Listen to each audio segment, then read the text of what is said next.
Description box में दिया हुआ है, तो आप उस लिंक पर जाकर ज्वाइन कर सकते हैं ग्रुप को।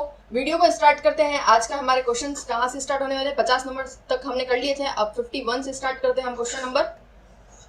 पहला क्वेश्चन है आज की वीडियो का, राजस्थान के पश्चिम में कौन सा देश है? यानी कि राजस्थान की किस देश से सीमा लगती है? हम सबको पता है पाकिस्तान से लगती है। और ये राजस्थान के यदि नक्शे में हम देखें तो राजस्थान के नक्शे में ये किस क्षेत्र में आता है? पश्चिमी क्षेत्र में। तो राजस्थान के पश्चिमी क्षेत्र में कौन सा देश है? पाकिस्तान। ऑप्शन नंबर सी यहाँ पर राइट आंसर हो जाएगा। नेक्स्ट क्वेश्चन हम देखते हैं। नेक्स्ट क्वेश्चन है, राजस्थान का किस राज्य से सीमा विवाद चल रहा है? राजस्थान के कुल कितने राज्यों से सीमाएं लगती है? तो 5 राज्यों से सीमाएं लगती है। और किस राज्य से सीमा विवाद चल रहा है? तो सीमा विवाद राजस्थान का चल रहा है गुजरात राज्य से। ऑप्शन नंबर डी यहाँ पर राइट आंसर हो जाएगा। गुजरात राज्य से राजस्थान का सीमा विवाद चल रहा है। यहाँ अगर मैं बात करूँ कि राजस्थान के किन जिलों की गुजरात के साथ सीमा लगती है, तो हम शुरू करेंगे मैप में देखते हुए। स्टार्ट करना है हमें बांसवाड़ा। बांसवाड़ा से आगे हम देखते हैं तो डूंगरपुर। डूंगरपुर से ऊपर उदयपुर। उदयपुर के आगे सिरोही। सिरोही के आगे जालोर। और जालोर के बाद में थोड़ी सी सीमा लगती है, यानी कि सबसे न्यूनतम सीमा गुजरात के साथ बनाने वाला राजस्थान का जिला कौन सा हो जाएगा? बाड़मेर। और बाड़मेर एक ऐसा जिला है जो अंतरराष्ट्रीय सीमा भी बनाता है और अंतरराज्य सीमा भी बनाता है। अंतरराष्ट्रीय तो पाकिस्तान के साथ, और अंतरराज्य सीमा बनाएगा गुजरात के साथ। इस तरह से हमें याद रखना है। Next question. नेक्स्ट क्वेश्चन है, कर्क रेखा राजस्थान के किस भाग से गुजरती है? कर्क रेखा राजस्थान के किस भाग से गुजरती है? राजस्थान और राजस्थान के इस क्षेत्र से कर्क रेखा गुजरती है। कहां से? तो बांसवाड़ा की तो बीचों बीच से गुजरती है। और यहाँ पर डूंगरपुर है, डूंगरपुर के दक्षिण को छूते हुए कौन सी रेखा गुजरती है? कर्क रेखा। तो यहाँ पर ऑप्शन नंबर कौन सा सही होगा? उत्तर, पूर्व, दक्षिण या फिर पश्चिम? तो ये कर्क रेखा हमें कहाँ दिख रही है? राजस्थान के दक्षिण में। ऑप्शन नंबर सी यहाँ पर राइट आंसर हो जाएगा। नेक्स्ट क्वेश्चन, राजस्थान में कर्क रेखा को 2 बार काटने वाली नदी, हमें पता है पूरे विश्व में एकमात्र ऐसी नदी है जो कि कर्क रेखा को 2 बार काटती है। और उस नदी का क्या नाम है जो कि राजस्थान में प्रवाहित होती है? वो उस नदी का नाम है माही नदी। माही नदी यहाँ पर आम्बेरू हिल्स एमपी से निकलती है, मेहत झील से। यहाँ पर खांडूग्राम बांसवाड़ा में प्रवेश करती है। बांसवाड़ा, प्रतापगढ़ और डूंगरपुर के आसपास के क्षेत्रों में प्रवाहित होती हुई गुजरात में जाकर खंबात की खाड़ी में अपना जल गिराती है। और यहाँ से गुजरती है कौन सी? 23.5 डिग्री, 23.5 डिग्री रेखा, यानी कि कर्क रेखा। इसी को क्या कहा जाता है? कर्क रेखा। और इस कर्क रेखा को कितनी बार काट रही है ये नदी? तो 2 बार काट रही है। कौन सी नदी? तो माही नदी। कौन सी नदी? माही नदी। ऑप्शन नंबर बी यहाँ पर राइट आंसर हो जाएगा। नेक्स्ट क्वेश्चन, राजस्थान के किस जिले पर सूर्य की किरणें तिरछी पड़ती है? ये राजस्थान और राजस्थान के किस क्षेत्र में सूर्य की किरणें बिल्कुल तिरछी पड़ती है? यानी कि ये हमने देखा था 23.5 डिग्री कर्क रेखा, ये कर्क रेखा थी। कर्क के नीचे कौन सी रेखा आती है? विषुवत रेखा। और विषुवत के नीचे आती है 23.5 डिग्री, और इसे कहा जाता है मकर रेखा। मकर रेखा। विषुवत रेखा 0 डिग्री पर सूर्य की किरणें, कहा जाता है कि सूर्य की किरणें बिल्कुल सीधी तो कहाँ पर पड़ती है? इस 0 डिग्री विषुवत रेखा पर। फिर जैसे जैसे ऊपर जाते रहेंगे या जैसे जैसे नीचे की तरफ जाते रहेंगे, वैसे वैसे इसकी किरणें तिरछी होती जाएगी। तो यहाँ 23.5 डिग्री तक अगर हम राजस्थान पहुंचते हैं तो राजस्थान में तो सबसे सीधी एक तरह से देखा जाए तो कहाँ पर पड़ रही है? बांसवाड़ा में। लेकिन जैसे जैसे हम ऊपर की तरफ जाते जाएंगे और ऊपर यहाँ पर आएगा क्या? गंगानगर। तो गंगानगर में सबसे तिरछी पड़ रही है राजस्थान के सभी 33 जिलों की बात करें तो। विश्व की बात नहीं कर रहे हैं, यहाँ पर 33 जिलों की बात कर रहे हैं राजस्थान के। और सबसे तिरछी कहाँ पड़ रही है? श्री गंगानगर जिले में। तो यहाँ पर ऑप्शन में क्वेश्चन में यही पूछा गया था कि सूर्य की तिरछी किरणें कहाँ पर पड़ती है? तो यहाँ पड़ती है कहाँ पर? श्री गंगानगर जिले में। ऑप्शन नंबर डी राइट हो जाएगा। नेक्स्ट क्वेश्चन,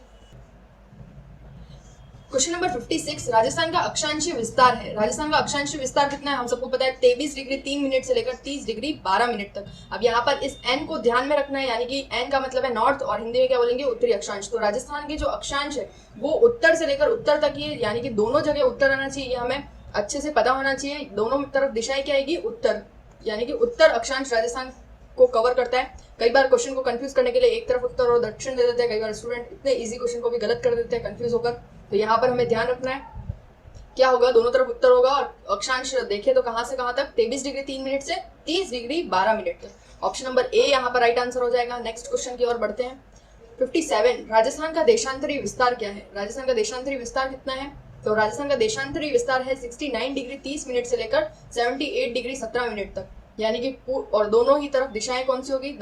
देशांतर कहाँ से कहाँ तक है? तो दोनों तरफ पूर्वी देशांतर ही आएंगे। इसमें भी ये याद रखना है पूर्वी देशांतर ही आएंगे, क्योंकि राजस्थान भारत नहीं विश्व के आधार पर देखिए, ग्लोब के आधार पर देखें तो किस दिशा में स्थित है? उत्तर पूर्वी दिशा में। तो अक्षांश और देशांतर, अक्षांश तो आएंगे उत्तरी दिशा के और देशांतर के कौन सी दिशा के आएंगे, पूर्वी दिशा के। यहाँ पर 69 डिग्री 30 मिनट से 78 डिग्री 17 मिनट तक। नेक्स्ट क्वेश्चन, भारत मानक समय ग्रीनविच, यहाँ पर ग्रीनविच है, ग्रीनविच माध्य समय से इतना आगे, कितना आगे है, क्वेश्चन को सही करना पड़ेगा, कितना आगे है भारत की जो मानक समय रेखा है वो ग्रीनविच रेखा से कितनी आगे है, तो कितनी आगे है, 5.5 घंटे आगे। ऑप्शन नंबर ए यहाँ पर राइट आंसर हो जाएगा। नेक्स्ट क्वेश्चन, 70 डिग्री पूर्वी देशांतर गुजरती है, 70 डिग्री पूर्वी देशांतर कहाँ से गुजरती है, अभी हमने देखा है राजस्थान का जो विस्तार है, देशांतर विस्तार कहाँ से शुरू होता है, 69 डिग्री 30 मिनट से शुरू होता है, यानी कि 69.5 डिग्री, और यहाँ पर हमारा पास में 70 डिग्री आ जाएगा, और 70 पे यहाँ पर कौन सा जिला आ जाएगा, हमारा जैसलमेर। ऑप्शन नंबर डी यहाँ पर राइट आंसर हो जाएगा। नेक्स्ट क्वेश्चन, क्वेश्चन नंबर 60, कौन सा जिला मुख्यालय शहर के 70 डिग्री पूर्व तथा 74 डिग्री पूर्व के मध्य स्थित नहीं है। यहाँ पर जिला मुख्यालय की बात हुई है, जो कि कहाँ से 70 डिग्री देशांतर से लेकर 74 डिग्री देशांतर के मध्य नहीं है। यहाँ पर हनुमानगढ़ जिला जो मुख्यालय है वो 70 डिग्री से 74 डिग्री के मध्य नहीं है। नेक्स्ट क्वेश्चन, क्वेश्चन नंबर 61, यहाँ पर मिसप्रिंट है, किन वर्षों में संभागीय व्यवस्था के पद को समाप्त करके पुनः स्थापित किया गया था। हमने पिछले वीडियो में डिटेल में हमने पढ़ा था संभागीय व्यवस्था कब प्रारंभ हुई थी, 1949 में हीरालाल शास्त्री जी द्वारा शुरू की गई थी, और फिर इसके बाद में इसको समाप्त किया था मोहनलाल सुखाड़िया जी ने 1962 में, और इसे पुनः स्थापित किया था इस व्यवस्था को किसने, हरदेव जोशी जी ने, कब, 1987 में। तो यहाँ पर सी ऑप्शन राइट हो जाएगा। कब समाप्त हुई थी, 1962 में समाप्त हुई थी, लेकिन पुनः शुरू की गई थी या पुनः स्थापित की गई थी इस व्यवस्था को कब, 1987 में। तो यहाँ पर ऑप्शन नंबर सी हमारा राइट आंसर हो जाएगा। नेक्स्ट क्वेश्चन, किस सदी में या किस वर्षों के अंतराल में राजस्थान में संभागीय व्यवस्था अस्तित्व में नहीं थी, किस वर्ष में नहीं थी, अभी हमने देखा है।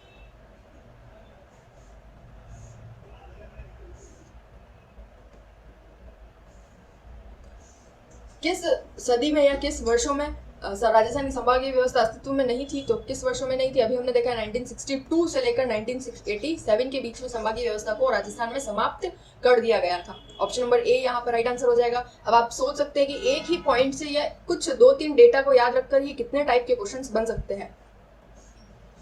नेक्स्ट क्वेश्चन, 25 वर्षों के अंतराल के पश्चात किस वर्ष संभागीय आयुक्त पद पुनः सूचित किया गया था, यानी कि संभागीय व्यवस्था पुनः शुरू की गई थी 1987 में। ऑप्शन नंबर डी यहाँ पर राइट आंसर हो जाएगा। Next question, question number 64, Rajasthan में संभाग तथा जिलों की संख्या कितनी है। सबको पता है, लड्डू क्वेश्चन जैसा है, तो सबको एटलीस्ट ये तो पता ही होना चाहिए, क्योंकि आप राजस्थान जीके पढ़ रहे हो, तो इतना तो सबको आता ही है। कितने तो संभाग है, 7 संभाग है, और कितने जिले राजस्थान के, 33 जिले। अब इसको आप ब्लैंक मैप में भरने की कोशिश कीजिए कि कहाँ कौन सा जिला आएगा और किस संभाग के अंदर कौन कौन से जिले आएंगे। ऑप्शन नंबर डी यहाँ पर राइट आंसर हो जाएगा। क्वेश्चन नंबर 65, राजस्थान के किस संभाग में सबसे अधिक जिले हैं। सर्वाधिक जिलों वाला संभाग कौन सा है राजस्थान का, तो राजस्थान में 2 जिले ऐसे जिनमें 6 जिले हैं। कौन से संभाग है, जोधपुर संभाग, और दूसरा कौन सा, उदयपुर संभाग। दूसरा कौन सा, उदयपुर संभाग। यहाँ पर ऑप्शन में उदयपुर नहीं है, तो राइट आंसर कौन सा हो जाएगा हमारा, जोधपुर। ऑप्शन नंबर सी यहाँ पर राइट आंसर हो जाएगा।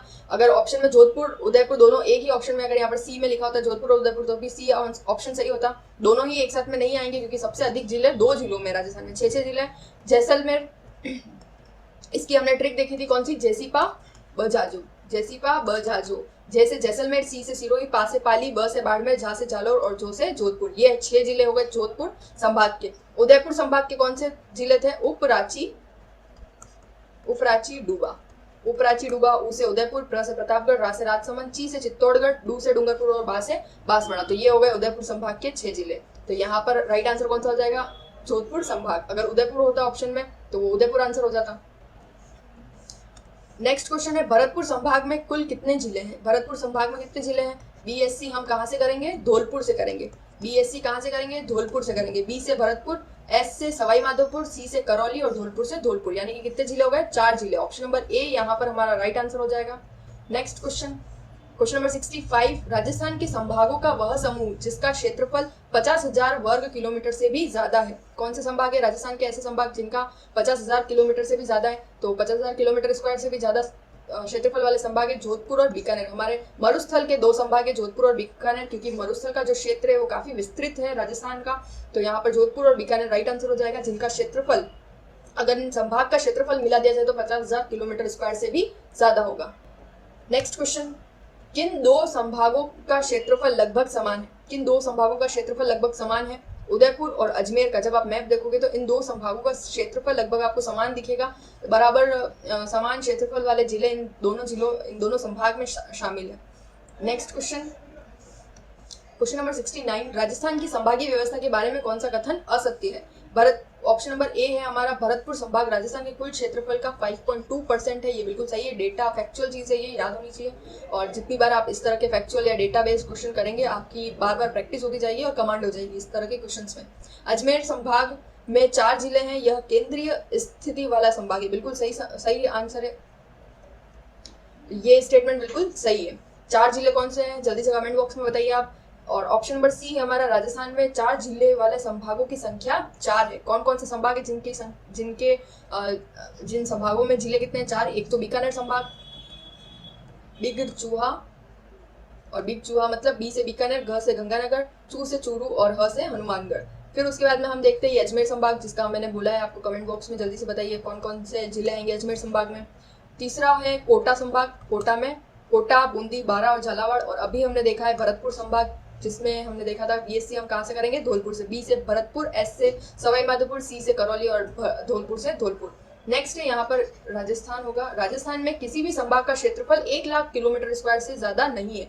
ये स्टेटमेंट गलत हो जाएगा। यहाँ पर पूछा गया असत्य कथन, और असत्य कथन कौन सा है? डी, क्योंकि 1 लाख किलोमीटर से ज्यादा वाला संभाग है हमारा कौन सा? जोधपुर संभाग। तो यहाँ पर कौन सा असत्य कथन हो जाएगा? Option number D. Question number 70, Jodhpur संभाग के क्षेत्रफल का 1/3, यहाँ पर 1/3 या 1/3 क्षेत्रफल वाला संभाग कौन सा होगा? जोधपुर संभाग, यानी कि राजस्थान का क्षेत्रफल की दृष्टि से सबसे बड़ा संभाग जोधपुर संभाग है, और इसका 1/3 भाग कौन सा संभाग में है? जयपुर संभाग में। ऑप्शन नंबर सी यहाँ पर राइट आंसर हो जाएगा। कौन सा संभाग? जयपुर संभाग। नेक्स्ट क्वेश्चन 71, राजस्थान का 27वां जिला कौन सा है? 26वां जिला तो सबको पता है, 1 नवंबर 1956 को बना था अजमेर जिला, लेकिन 27वां जिला कौन सा है? तो 27वां जिला है धौलपुर जिला। ऑप्शन नंबर बी यहाँ पर राइट आंसर हो जाएगा। कौन सा जिला? धौलपुर जिला। नेक्स्ट क्वेश्चन 33 में या 33वें, यहाँ पर 33वें जिला या जिले प्रतापगढ़ का गठन किन जिलों के क्षेत्रों को मिलाकर किया गया था? यानी कि 3 ऐसे जिले हैं राजस्थान के जिनकी तहसीलों को मिलाकर राजस्थान का 33वां नवनिर्मित जिला बनाया गया था, जिसका नाम था प्रतापगढ़। और कब बनाया गया था? 2008 में। 26 जनवरी 2008 को बनकर तैयार होता है कौन सा जिला? राजस्थान का 33वां जिला प्रतापगढ़ जिला। किन जिलों की तहसीलों को मिलाकर 3 जिले थे, और 3 जिले कौन से? बांसवाड़ा, उदयपुर और चित्तौड़गढ़। ऑप्शन नंबर ए यहाँ पर राइट आंसर हो जाएगा। ऑप्शन नंबर ए, कौन कौन से जिले? बांसवाड़ा, उदयपुर और चित्तौड़गढ़। नेक्स्ट क्वेश्चन, स्थिति के अनुसार युग्म में भिन्न है। कौन सा भिन्न युग्म है? स्थिति के अनुसार डूंगरपुर बांसवाड़ा स्थिति के अनुसार बिल्कुल सही है। बीकानेर गंगानगर भी सही है, अलवर भरतपुर भी सही है। यहाँ पर जैसलमेर और जालोर दूर है, यहाँ पर डी ये भिन्न है। युग्म कौन से? ये भिन्न है, यानी कि डूंगरपुर बांसवाड़ा की सीमा आपस में मिलती है, बीकानेर गंगानगर की भी लगती है, अलवर भरतपुर की भी लगती है, लेकिन जैसलमेर झालोर की नहीं लगती। जब आप मैप में ध्यान से देखेंगे तो जैसलमेर बाड़मेर, फिर उसके बाद में आएगा झालोर, यानी कि जैसलमेर और झालोर के बीच में कौन सा जिला आ रहा है? बाड़मेर। नेक्स्ट क्वेश्चन, कौन सा जिला मुख्यालय की तहसील जिले के नाम से नहीं है? तो किसकी नहीं है जल्दी से बताइए। ऑप्शन भीलवाड़ा, राजसमंद, बाड़मेर या फिर चित्तौड़गढ़। किसकी नहीं है? कौन से जिले मुख्यालय की तहसील जिले के नाम से नहीं है? तो राजसमंद की जिला मुख्यालय की तहसील जिले के नाम से नहीं है। ऑप्शन नंबर बी यहाँ पर राइट आंसर हो जाएगा। नेक्स्ट क्वेश्चन, लास्ट क्वेश्चन हमारी वीडियो का, डुंगला और कपासन किस जिले की तहसील है? ये 2 क्षेत्र है, डुंगला और कपासन, ये किस जिले के अंदर आते हैं या किस जिले की तहसीलें हैं? तो ये है चित्तौड़गढ़ जिले की तहसील है। ऑप्शन नंबर डी यहाँ पर राइट आंसर हो जाएगा। तो आज की वीडियो में हमने सॉल्व किए 25 क्वेश्चन अवस्थिति विस्तार के। अब तक हमने 75 क्वेश्चन सॉल्व कर लिए हैं। अगर आपको क्वेश्चंस अच्छे लगे हो तो वीडियो को लाइक कीजिए, शेयर कीजिए और चैनल को सब्सक्राइब करना ना भूलें। साथ ही आपको जो भी इन्फॉर्मेशन चाहिए सीईटी की या फिर रीट मुख्य परीक्षा की, अगर आप तैयारी कर रहे हैं तो उसकी जो भी लेटेस्ट अपडेट चाहिए तो वो आपको हमारे व्हाट्सएप ग्रुप पर और टेलीग्राम चैनल पर अवेलेबल है। लिंक आपको डिस्क्रिप्शन बॉक्स में दिया हुआ है, तो आप लिंक पर जाकर चैनल को ज्वाइन कर सकते हैं। और अगर आपको साथ ही इस सीरीज को कंटिन्यू देखते रहिए। ये हमारी राजस्थान ज्योग्राफी की सीरीज चल रही है, जिसमें हम एक टॉपिक सॉल्व करेंगे, टॉपिक को समझेंगे डिटेल में, उसके बाद में हम क्वेश्चंस को पढ़ेंगे। तो इस तरह से हम क्वेश्चन को प्रैक्टिस में भी लाएंगे और टॉपिक को भी समझते जाएंगे। तो thanks for watching our video, और वीडियो को लाइक, शेयर एंड सब्सक्राइब कीजिए। Thank you.